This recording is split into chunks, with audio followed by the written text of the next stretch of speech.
Hello and welcome to the second day of my 13th year of working here at Denver 7 News.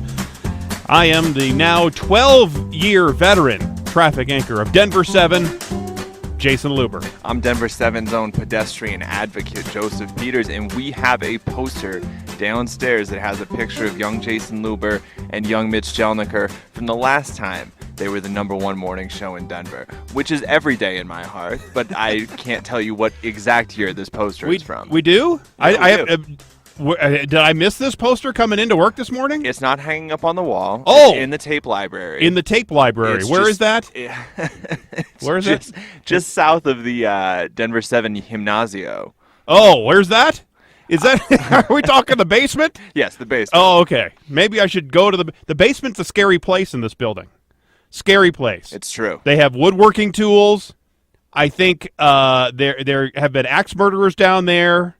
There could absolutely be a murderer hiding down there, and none of us would ever be the wiser. No. So I know I'd like to see that poster. Yeah. I am ready to go see. I'm going to leave here right after the podcast and go see the poster. You know, it's funny. I immediately recognized your face and Mitch's face, but I couldn't tell you if Lisa Hidalgo was on that poster, and I'm sure she was. She probably was, but we probably had a different female anchor because yes, in my 12 years, I think we've had 6. So there was well, I did not recognize the woman on the poster. Right. Well, I'll go see which one of the female anchors. Yes. Females. I never thought I was actually going to make it this far. Actually, never did. No, I thought I was going to be done even before 10 years. I made it at KOA Radio for 10 years. This job is the longest now that I've ever had. I've worked for this station longer than any other place I've worked for, and they're pretty remarkable at a business where many people only last like 2 or 3 years. It's true. And so my contract is up at this time next year, so I guess we'll see what happens then. Don't they usually give you like 6 months? That is a very public announcement there, Jason. Well, just keeping everybody updated.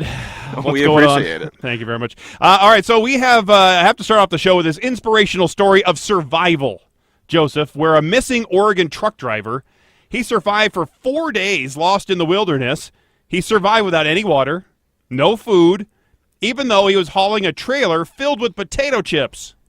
Never broke into the cargo. Never broke into the cargo. He said it wasn't his, and so he couldn't break into it. I mean, if you pop one, you're going to pop all of them. Well, they weren't Pringles. Or maybe they were. It was 22-year-old Jacob Cartwright. He was driving. He accidentally programmed the wrong destination into his GPS. Then he fixed the address later after he noticed a mistake in it, but that's when the GPS directed him to take a U.S. Forest Service road that started out paved but eventually became impassable. His truck got stuck. His cell phone died. He started walking away from the truck to find his way out of the snowy woods, and it wasn't until he walked nearly 36 miles with no food or water that he flagged down a passing driver who gave him a ride home. He was taken to the hospital, and he's doing just fine. Do you know if Jacob Cartwright has done any press so far? I'm very interested to see what he has to say about the incident beyond that he did not eat any of the potato chips. No, I'm sure he ate some snow. I just feel like this is an example of millennial ignorance. Like, if he had looked at an actual map, right, he would not have ended up on a U.S. Forest Service road. He wouldn't have even ended up in the wrong. Was he in the wrong state? It feels like he made a lot of bad decisions to get to where he ended up. You know what? And usually the biggest one, because we've talked about a guy who did a similar thing where on his GPS he programmed in this road, and then he starts driving in his little Honda, whatever it was. I believe that's the man who drank his own pee in the state of Arizona. Right. I got you, man. Exactly.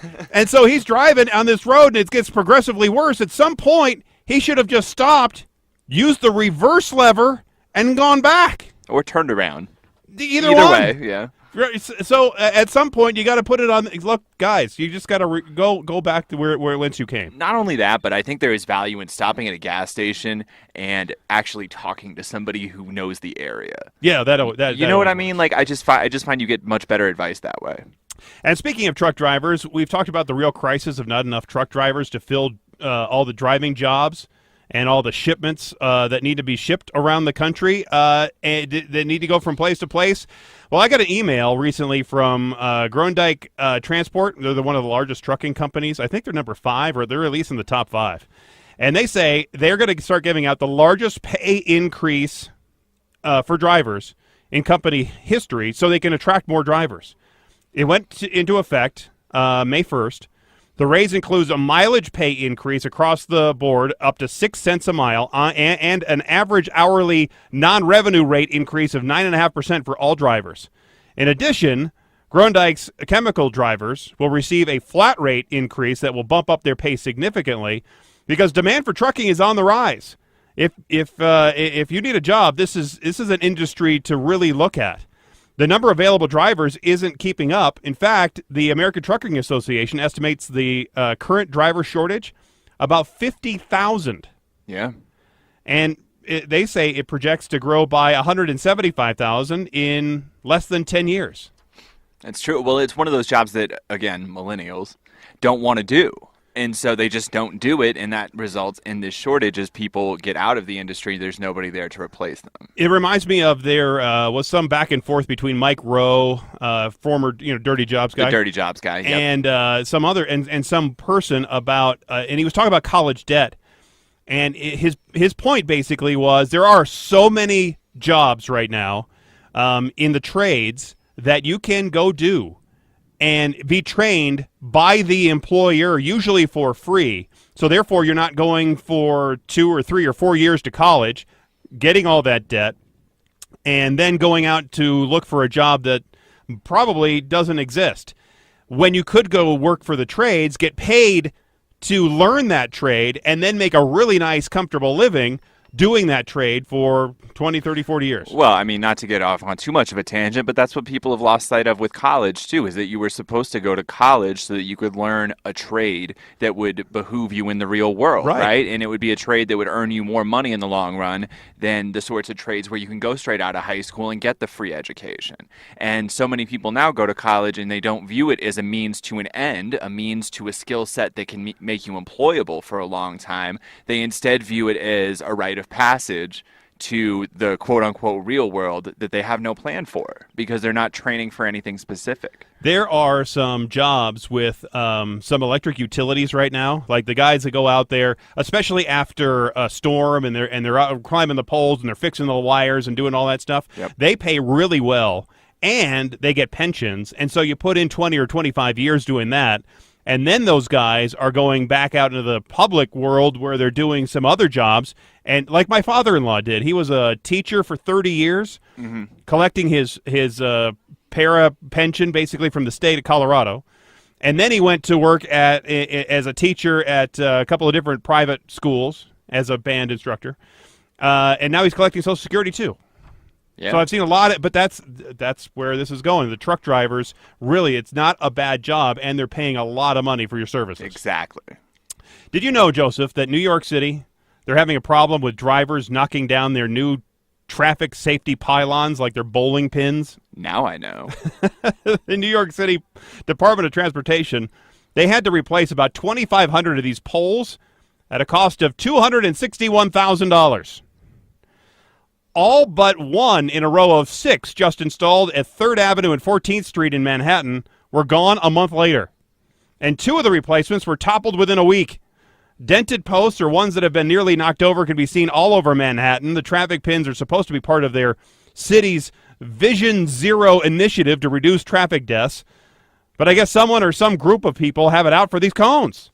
They've decided to mow down the cones. Hashtag mow down the cone.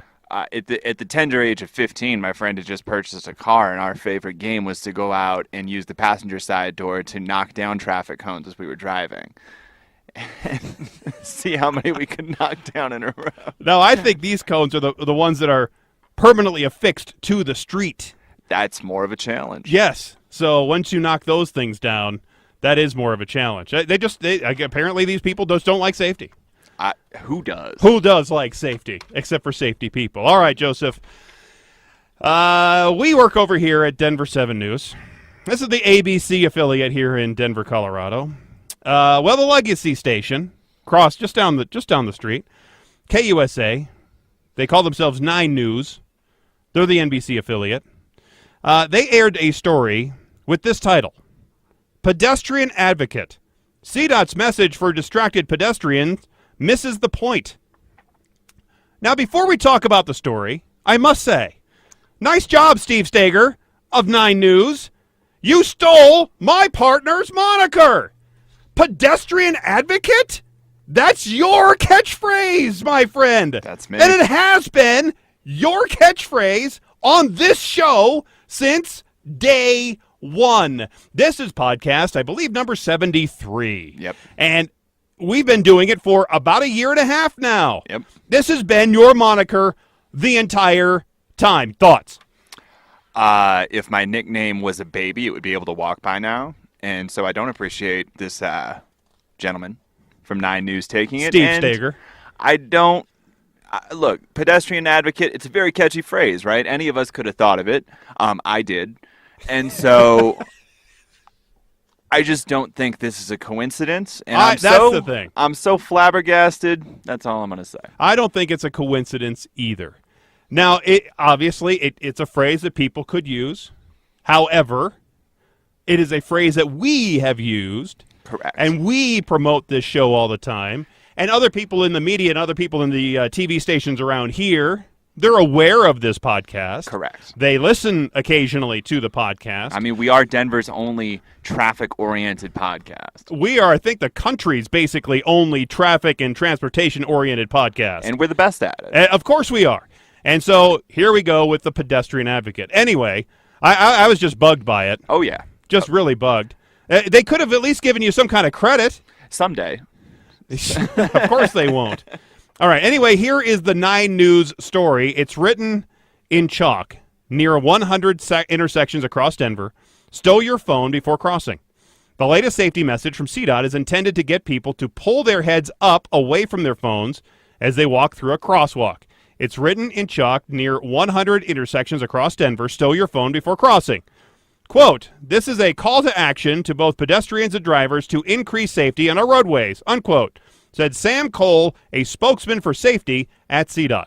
But one pedestrian advocate says the message misses the point. Quote, there's this double standard where we blame the people walking instead of blaming the people operating multi-ton machines with combustible engines and the power to kill people, unquote, said David Sachs, editor of Street Blogs Denver. Dun, dun, dun! The guy with the big words, right? Yes. Multi-ton machines with combustible engines and the power to kill people. I mean, yeah, but it's also a car.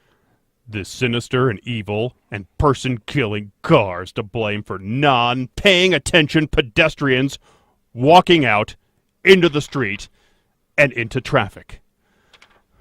Right. Like, yes, we should blame people who drive most of the time for these crashes, but at the same time, like, don't be looking at your phone before you cross the street. It's important to look both ways.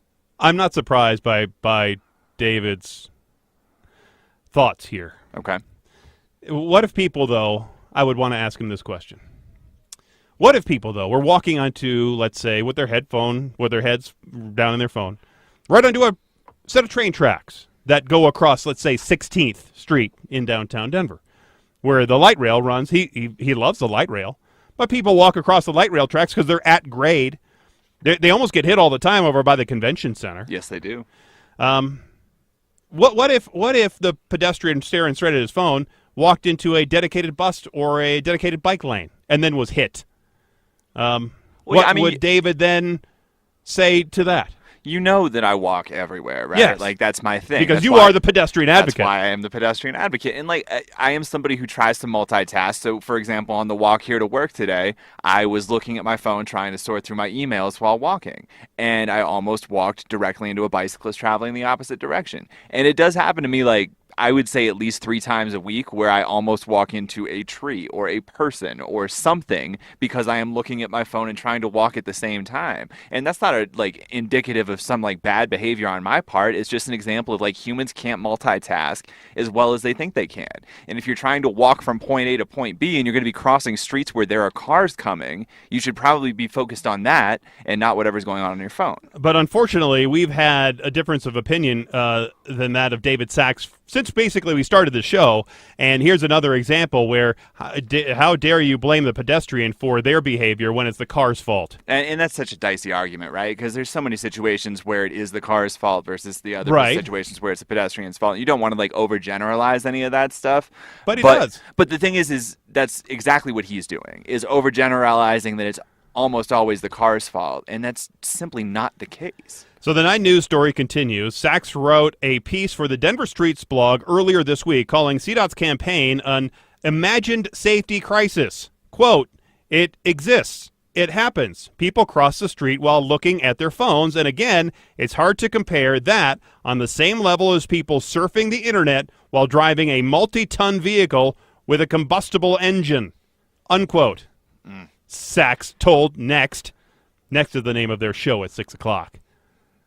Just like you. You have a show at 6 o'clock. You don't call it Next. No, we don't have a name for it. No, you have Denver 7 News at 6 o'clock. So basically, he's saying here, if you're going to be distracted, then it's better to be distracted while you're walking rather than you're driving.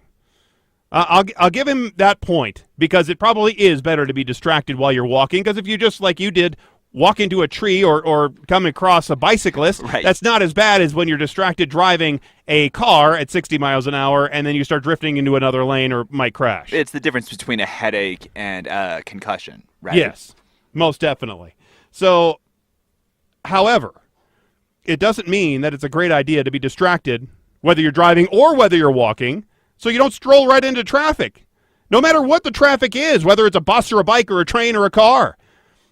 Even pedestrians should pay attention, I think. The story continues. Cole disagrees. This is the guy from CDOT we were talking about. Quote, "We're not shaming anybody. We're trying to educate people on how to stay safe in order to prevent fatalities on our roadways," unquote, he said. That is what any state Department of Transportation is created to do. That's what they are there for. They're there to educate people about ways to be safe on the roadways. David doesn't like that CDOT is spending money on it. Sachs said some municipalities are starting to legislate distracted walking. Yet there is little data about how many accidents are caused by distracted pedestrians or how many are hurt in accidents. Quote, "It's probably so minuscule compared to the data that actually matters, which are the amount of people actually driving distracted," unquote, Sachs said. Quote, "Much more effective than drawing 100 pedestrian guys scolding you for crossing the street would be engineering fixes that actually make drivers go slower so they see people crossing the street," unquote, he said. While that is a fair point, there is one that costs, what, 150 grand is what we said this pedestrian campaign costs? 18,000. Okay. And then there's the cost to engineer fixes to the 16th Street Mall to institute more driver slowing devices. Is that the phrase for it? Driver slowing traffic devices, which is a multi-million-dollar fix. It's really not ludicrous. It's too strong of a word, but it's just ridiculous that he's putting all the onus on. It's the cars and the drivers of those cars. It's their fault for pedestrians acting poorly. But we should talk for a second about CDOT's advertising, because it's like, what are we really accomplishing they have to, with but some of this stuff? Unfortunately, they get grants from certain places Yeah. that then have to be spent on these things. It's not like the grants come in and then they can take that money and go fill a pothole. Unfortunately, some institutions and places will donate money to a state, and that money is specifically designed. So if, let's say, I have an endowment and I give it to my state and I say, I'm going to give you $20,000, but you have to use this on pedestrian safety. Mm-hmm. And then, therefore, they're using that money on pedestrian safety. It's not like they can then divert the funds into something else. Yeah, and I think, so I don't know enough about the advertising world to say how the best way is to keep people from being distracted, but it does seem like there's got to be a better way to educate people than by drawing these chalk men on sidewalks that you're only going to see if you use that given sidewalk at any given time. But they're trying to be creative in that way. Instead of putting up another sign, what they're trying to do is, if you're looking at your phone while you're basically looking at the ground, Yep. If you see this thing on the ground that is telling you, maybe you should look up because you're just about to cross the street. Or maybe they could have used the money in some of those, let's say a walkway rumble strip, or, those raised bumps that you see sometimes at a platform for a bus stop or a train station. Those are typically for people who have sight impairment. Yep. But maybe you do that, and it would let people know who are walking that there's a change between where you're walking now on the safe sidewalk to a unsafe road. Now, I'm just spitballing here, but what if the man who tells you to walk or to wait at the crosswalk is also telling you, walk, put your phone away? You know what I Oh, mean? yeah, Let's just pay the $18,000 to Alan Roach and let him voice that across the city. I will send him that message and see if we can get that done. Fantastic. But again here, David is blaming the drivers for hurting somebody walking into traffic. How dare we blame the hapless pedestrian? It can't be their fault. It just can't be their fault. Oh, no, never the person walking. They can do no wrong. It's the driver. In their gas-guzzling, carbon-emitting, world-warming, death-creating machines that's to blame here. And what makes this story even worse is that the reporter, Steve Steger, from 9 News, never challenges David on any of this, any of the things that he's saying. It's never challenged. Don't good journalists challenge somebody they're interviewing sometimes? I mean, to defend Steger a little bit, like, he's presenting a 360 view of the topic, right? So you're interviewing Dave, and you're letting Dave's sound speak for itself, and then you're interviewing CDOT, and you're letting CDOT speak for itself, and you're kind of leaving it up to the reader to decide which of those two parties they align with. And I do think there are enough people who fall into both buckets that it's fair to do it that way. But he's also putting a government spokesperson against a quote-unquote private citizen with a blog. In fair, that is a blog that is very well informed about issues relating to bicyclists. Yes, most definitely. Yeah. He is definitely that. All right, the story ends this way. The distracted pedestrian portion is only a small fraction of CDOT's recent distracted driving safety campaign. The agency spent $18,000 from safety education grant to pay for the chalked signs. Cole said CDOT could not spend that money on anything other than safety. $18,000. That's what it was. $18,000. Steve never asked how David Sachs from Street Blogs would spend that money to better save the lives of pedestrians. David did say he wanted engineering fixes that would slow down drivers and possibly like maybe bike or bus lanes or roadblocks or train, whatever the case may be. $18,000 really, when it comes to all of it really isn't that much money. So when you're looking at one creative way to spend $18,000 on safety, maybe chalk outlines isn't too bad of an idea. While we're on the topic, here's what I do with that $18,000 is I would pay a police officer for 3 months to write tickets to every truck that parks in a bike lane and every bicyclist that goes dangerously at a red light, every bicyclist and pedestrian. Just have them be really dedicated to the policing of these sorts of issues that are impactful for pedestrians and drivers alike. And then you take that revenue that from the tickets, and then it's self-sustaining over however many more months. Let's be real here. Over the course of 3 months, you could probably make, this is just a ballpark estimate, $2 million off of tickets. That's a lot. That's a lot of tickets. Still. It's a ballpark. Pedestrian advocate. Honestly. They should have titled this story Pedestrian Zealot. I wonder if David has ever been somewhere you can't get to on a train or a bus or by foot. There are places like that in Denver, and it is not fun to try to get to them. I will say that. But you know what it proves, though? That the staff over there at Channel 9 are avid listeners to our podcast here. And we welcome them, frankly. We welcome all stations, all peoples to enjoy this podcast as it comes out.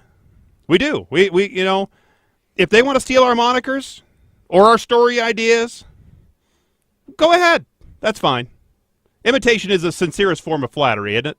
Yeah, just look at CBS's new 6:30 show. Yeah. I'd like to see Amelia try her hand at a transportation podcast or even a Facebook Live broadcast where she has to answer transportation questions right off the top of her head like I do. I'd like to see that. See how well that goes. I want to recreate that scene from Anchorman where everybody's just in a fist fight with weapons. That's really my goal with this podcast. That could work too. That could work. Now, wait, look, we're friends. I did stuff. I worked kind of pseudo for Channel 9 for many, many moons. So I know a lot of the people over there. I'm friends with those people. But still, for them to steal your moniker? Bush League. It's flattery. Coming up, it's graduation season, and if you think your graduation celebration is off the hook, well, you have not heard this crazy story from across the pond. It will make your mouth drop. All that and so much more as the Driving You Crazy podcast continues.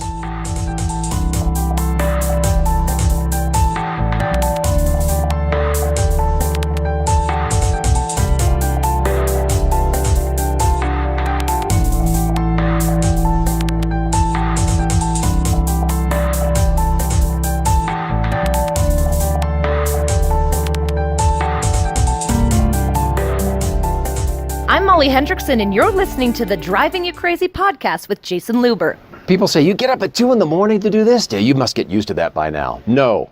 We hate getting up at 2 in the morning. We hate being here at 3 a.m., except we like our jobs and we like the people we're working with, and we have a lot of fun. We should probably sell tickets to the show during the commercial break. We couldn't air all that material, could we? But it's still a lot of fun, and we're just committed to making sure that, you started off on your day correctly. So it's worth it to us to get in here before the sun even comes up to put it all together for you. Mitch Jelniker, only on Denver 7. Hello, I'm Nicole Brady, and I think everyone should watch Denver 7 in the mornings. We have the most breaking news of any station. My job is devoted to finding the newest information on breaking news stories all over the world, here in Colorado and nationwide. So we like to keep you updated with new information all morning. It's more than just news, but if you do want the most up-to-date news, plus some lightheartedness in the morning to get you out the door, definitely watch Denver 7. Nicole Brady, only on Denver 7.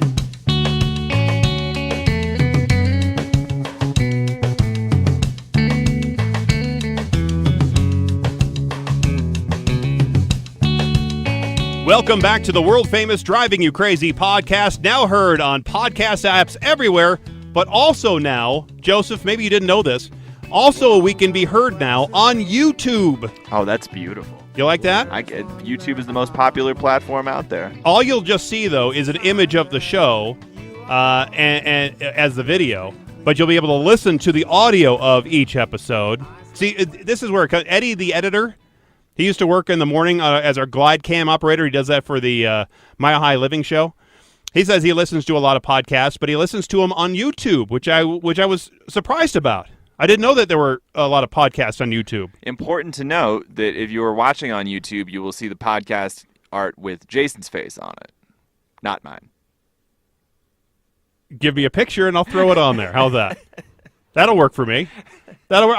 I'll put some random pictures of you. Actually, just wait till later today when you see the YouTube broadcast here of the podcast. Actually, just a slideshow of pictures. You will of me. see. Yes, you certainly will. Anyway, you think your graduation gets out of hand? Well, it's nothing compared to the age-old Norwegian tradition currently being blasted by the government for being a danger to motorists. High school students have been asked to refrain from not just running around naked across bridges during the graduation celebrations, but also to stop having sex on roundabouts. All of this is good advice. Norway's national transportation regulator issued a statement ahead of the annual booze-aided post-graduation period. The public roads manager said everyone understands that being in and around roundabouts is a traffic hazard. It may not be as dangerous for someone to be without clothes on a bridge, but drivers can get too much of a surprise and completely forget that they're driving if they see people having sex in a roundabout. Apparently there was a challenge that was put out on social media in which a prize would be awarded to the student who was the first to have protected sex on 3 different roundabouts there in Norway. Also, during these graduation festivities, students will dress up in colored overalls and hire matching vans in which to travel around the local towns, causing all kinds of havoc. What is going on in Norway? Well, that's all they got. It's what Norway. Is this country? It's spring, and so they're coming out of the houses and the ski lodges and the ski jumping facilities. The police, though, say sadly scores of accidents, many involving those vans and the students driving them, are reported each year. I thought I was a bit mischievous when we would drive around and throw water balloons at people who were riding bikes or running from a car. But that was nothing compared to this. No, I would agree. Yours is just mean. Yes. Yes, but we were dumb and we were in high school and we were so that's what we had that. There you go. That's what we thought was fun in high school. This explains why you're so mad at the Streets Blog guy. You would have been throwing water balloons at him in high school. I would have been throwing water balloons at him in high school.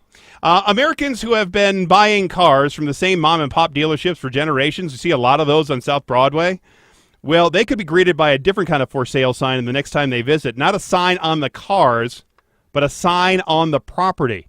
Because many small to mid-sized dealer groups are selling their businesses to the auto retail giants or some investment firms. because the trend is really picking up across the country. They're blaming the eventual takeover of shared and autonomous vehicles reshaping the car business. So right now, about 1,000 dealerships have changed hands, and that's just in the last 3 years. Many of those dealers who have sold out or will soon sell, they say they're selling because of the shrinking margins with selling either used cars or even new cars, and then increasing competition from the companies that didn't exist a decade ago, like Uber and Lyft and all the other ride shares and all the other ways you can get around. So the internet has made car prices more transparent for customers. We have that True Price, or what is that price app? The one, the True Cost, True Price. Well, you've got a bunch of them, right? Yeah, and I think so. My generation, personally, if I go in and I'm going to purchase a car, we don't need to talk about the price. No, you already have it out there. That's just it. Like we are either going to do it for this price, or we're not having a conversation. Exactly. So it's really enabled online purchases of used cars and new cars to really go mainstream. And the margins for both new and used cars are way down. So another future issue for dealerships is that electric cars, they need less maintenance than gas-powered cars. I can tell you that from my Volt. The first maintenance that I really need to get on it is 45,000 miles, which I'm coming up on. And so you don't need the same maintenance that you do for these regular gas-powered cars because they don't have an engine or a transmission. And that cuts into the monster revenue that dealers are making from their service departments. Mm-hmm. And way down the line, many analysts foresee a time when we'll choose actually not to own a car. There's a lot of people already in big metropolitan areas, New York City obviously is one of them, where people don't own a car. Instead, they rely on taxis or rideshare or public transportation. I mean, we don't have to look further than our own backyard, man. I mean, I am an example of somebody in Denver that does not own a car, and it's a very easy thing to do if you live in the downtown area where you're not traveling more than 5 miles on a regular basis. I mean, really, dealerships and these small ones, mom and pop shops, could eventually be either new development or a place to house charging stations for autonomous vehicles that will then need to be charged and stored somewhere while they're not being in use. Well, I think you're seeing this right now in parts of Denver. West Colfax is the one that I think about with the dealerships, where the ones that are still out there, great, you know what I mean, best of luck to you, but at a certain point, the value of that real estate is going to far eclipse the value of continuing to run a business on that real estate. And so what you're already starting to see is that neighborhood, the motels are moving out and they're being replaced by these large-scale developments. And I think the dealerships are next because they take up so much real estate and because you can do so much with it if you do sell to a developer. Exactly. And so that I could see a lot of those going away 5 years, 10 years. Maybe sooner. Yeah. South Broadway is going to look so much different. And since I know how much you like lists. I do. That's a fact. Here is a list for you. We always talk about the places with the worst commutes. That's negative, right? We aim to be positive here on the Driving You Crazy podcast. So here I have for you the 10 states with the lowest commute times in the nation. At number 10 is Arkansas, with the average work commute time at 21.2 minutes, which surprises me, but they have a pretty big city in Little Rock, so I could see maybe... Is this round trip or one way? It doesn't say if it was I believe it's one way. Okay. That feels like a long time to be driving in Arkansas. Yeah, well, maybe in Little Rock it takes a little bit of time to go through some of the traffic lights. Number 9 is Idaho, with a work commute of 20.9 minutes. They say that Idaho actually has one of the lowest rates of public transportation use in the country. That sounds right. I mean, Boise seems like a city where a lot of people own cars, and Boise, a city going through the same sorts of growing pains as Denver is right now, although on a smaller scale. Number 8, Kansas, at 19.4 minutes. There's really no huge cities. People, I think, commute from Kansas to Kansas City in the Missouri side. Due respect to the 10 states on this list, but this is basically just a list of states where there's nothing happening. Well, that's basically what's happening. Because, look, number 7 is Iowa at 19 minutes. And Iowa ranks in the top 10 for road quality and commute time, but the quality of their bridges is actually worst in the nation. Number 6 is Nebraska at 18.6 minutes. Box Butte County in Nebraska. This just gives me a chance to say Box Butte. Box Butte. It's the home of the town of Alliance. They said they are. It is said that they have the average commute time of 11 minutes, the lowest in that county. Wow. In the entire state. I think that's what it takes to really maybe just drive across the whole county, and that's why they say it's so easy to get around Alliance. Anyway, number 5 is Alaska at 18 average commute time minutes. Is that by riding a walrus, or is that just... I don't think they have walruses there in Alaska. You know, polar bears? Sometimes we get our marine mammals mixed up. It's all we good. might. We might. But I would think it'd be longer than that. But again, I think Juneau maybe, or Anchorage, maybe that's what they're talking about in some of the bigger cities there. Number 4, Montana at 17.5 minutes. And Montana ranks 8th overall for transportation, which includes bridge quality, public transit use, and road quality. Number 3, North Dakota at 17.4 minutes. North Dakota ranks 2nd nationally for road quality. Number 2, our neighbor to the north, Wyoming, at 16.9 minutes. Wyoming is 3rd in the nation for road quality. They have some interesting pavement colors, by the way.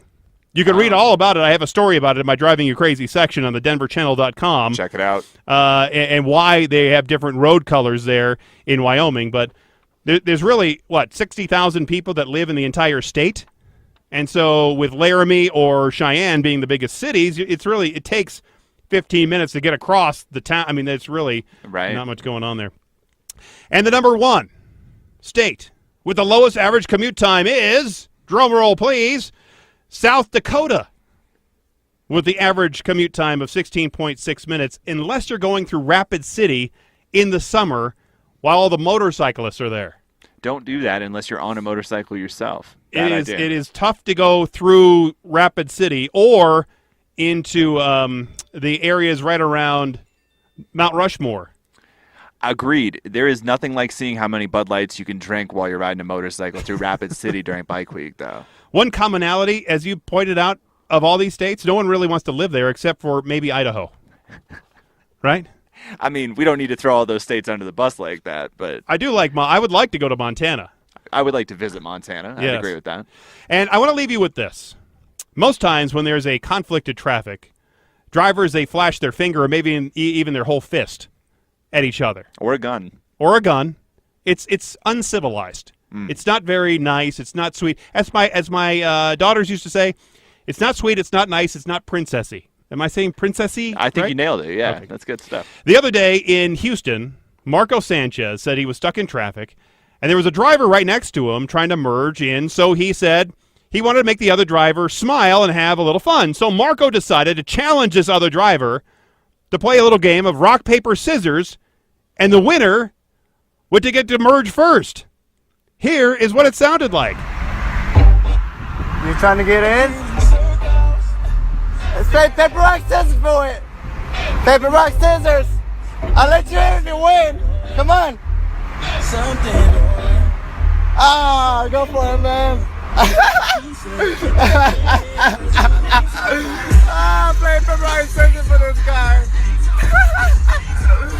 Oh, no. So there you go.